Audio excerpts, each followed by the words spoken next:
This is an important game for them because they've really been struggling. Just one win in their last 5 games. Seeing where the Pacers are, they've gotten off to a kind of start that you wouldn't have been able to imagine. It's been a lot bumpier than anticipated. Yeah, they've got some talent, and I think most people thought this team would be pretty good. And yet everything's gone wrong for them to this point in the season, and they better be careful. I mean, this season could really fall apart for them. And the Clippers starting 5. B, he's in at small forward. Crawford out there with Farmar. Then it's Jordan, and it's Maxey in at the power forward position. You know, that's one way he can finish, but not the only way. He's got a lot of tricks up his sleeve. Now the Clippers with it. They come in fresh off a win against the Warriors. Yeah, guys, it was just their night. It seemed like they hit every shot they looked at. Absolutely. It was just one of those games where the hot shooting of a couple of players eventually just infected everybody. Oh, and there's the alley-oop. B, defended by George. Crawford, no one around him. And again, no good by the Clippers. Here's George. Not too proud of his numbers in that game against the Heat, that's for sure. Hill dishes to George. Misses the 3. Boy, in the film session, they'll say that was a well-challenged shot. Out to the right wing. Has to be. 3-pointer. Offensive rebound. Another shot. And Jordan with the nice inside bucket. Well, the defense just looked a little lazy on the glass there. Yeah, nobody boxing out. That's inexcusable. Pacers have gone 1 of 3 from the field to start this one so far.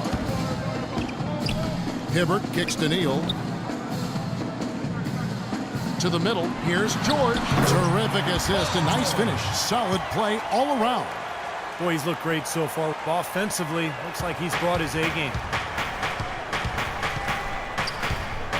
Here's Farmar, averaging 8 points a game. Maxey, the pass to B.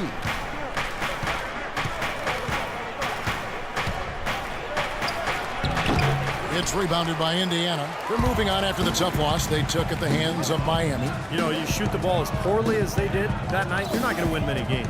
Well, Steve, it's not just difficult to win a game with low shooting percentages like theirs. It's nearly impossible. And so it's Indiana with it. After the miss from B, they now take the lead.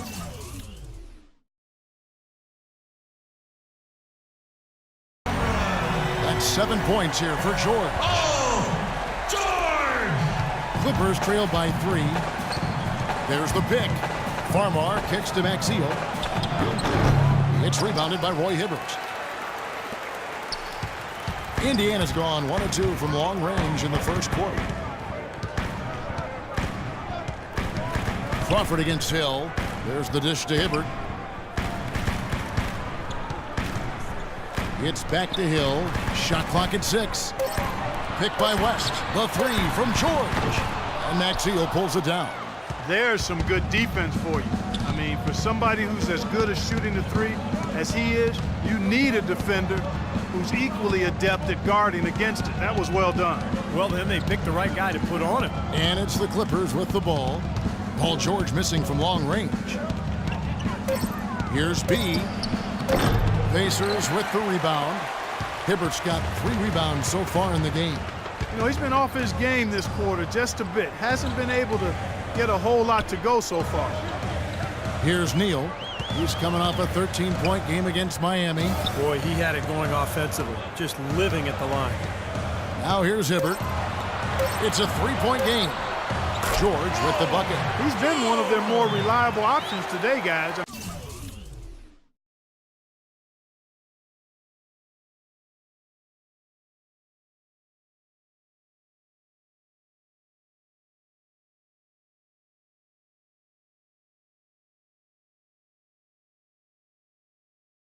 I mean, his shooting has led them to this lead. Los Angeles has gone 0 of 2 from deep here. Clark, some tough offensive sets. They want to turn it around. Yeah, they need a basket just to regain some momentum here, Kevin. Good glass work there. Rebounds have been a little tough to come by for them in this quarter. Well, it looks to me like they're still finding their way out there, but it is early. They've been hot here early, dropping them in left and right. Let's see how long they can keep it going. This is quite a start. So an entirely new group in now for Indiana. Mahinmi's checked in for West. C.J. Miles comes in for George. C.J. Watson. And it's Indiana's ball. They're on an 11-2 run. Paul George is the 3 with David West at the 4. Hill is out there with Gary Neal. And it's Mahinmi in at the 5. That's the Pacers' 5. Offensive rebound. George dishes to West. The shot's good on the assist by George. 6 points for David West. Now there's something for the top 10 highlight reel right there. A layup can be just as sweet and as pretty as a dunk sometimes. For the Clippers, Maxio comes in for Reggie Bullock, and B subbed in for Wilcox. And keeping us updated from the sideline, let's swing it over to Doris Burke for an update. Hi, Doris. Well, guys, B in the last outing against the Warriors had a huge game. He ended with 17 points, and he made them pay for their fouls, putting up a good amount of his totals from the line. It was just a solid outing for him, and one that every coach likes to see. Thank you, Doris. He was the player they leaned on that night, Steve, and he didn't disappoint them. No, he didn't. In fact, he did everything they asked of him and more. And I think he really enjoys being that go-to guy for them. Yeah, I think he relishes that because he knows he's capable of doing it. He's had some performances that have fortified his confidence in that role, so he's in a good place right now. In Clark, we saw a very animated huddle that last break, and I'm sure the coach wanted something specific from his team. Well, Kevin, this is certainly a key moment for the squad, and he's looking for players to lock into the new game plan and carry it out the rest of the way. That's what he's trying to get across. Shot clock at 3. Here's Crawford. Almost, but it rolls out. He's certainly not been at his best this quarter, and that's an understatement. And so he draws the foul on the shot, a trip to the line to shoot 2. And the Clippers having all kinds of trouble defending against George. 13 points, and he's chalked up 1 3-pointer on the day as well. Yeah, a lot of times he's one of those players who can get hot and stay hot from the three-point line. So I look for him to continue to search for shots out there.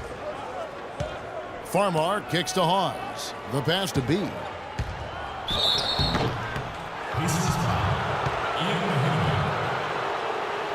Los Angeles shooting their first free throws of the game. And the first one at the line is good.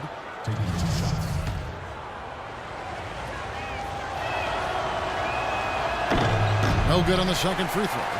The Pacers have gone 6 of 12 in the second quarter, right at the 50% mark from the field. Here's Hill. And it's the Clippers with the rebound. That's not an opportunity he fails to convert very often. Good, nice play there from B. B's got it all tied up now for Los Angeles. Well, it looks like he's finally found his footing in this game. His first quarter was a real struggle, but he's gotten it going now. West setting the pick for George.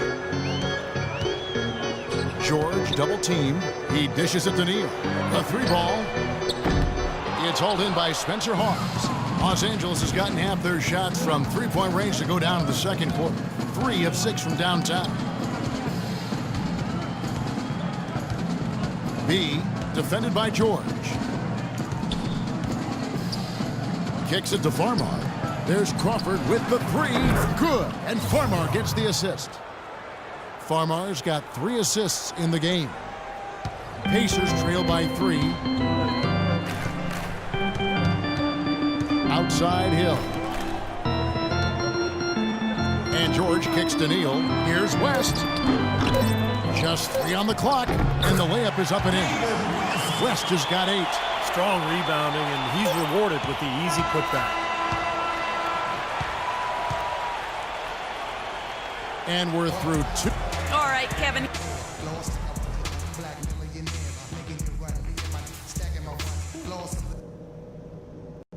All right, listen closely, man. I've got a few things to touch on. We're going to turn this from a close game into our game. I like the way we're valuing the basketball, keeping those turnovers down. My grind has been about fame. Some days I wasn't able, but it was always 4.5 will get you in the game. Anything less is just a shame. That's the way my watch got blue chips in the face. Anytime he had an open look, he took advantage of the opportunity.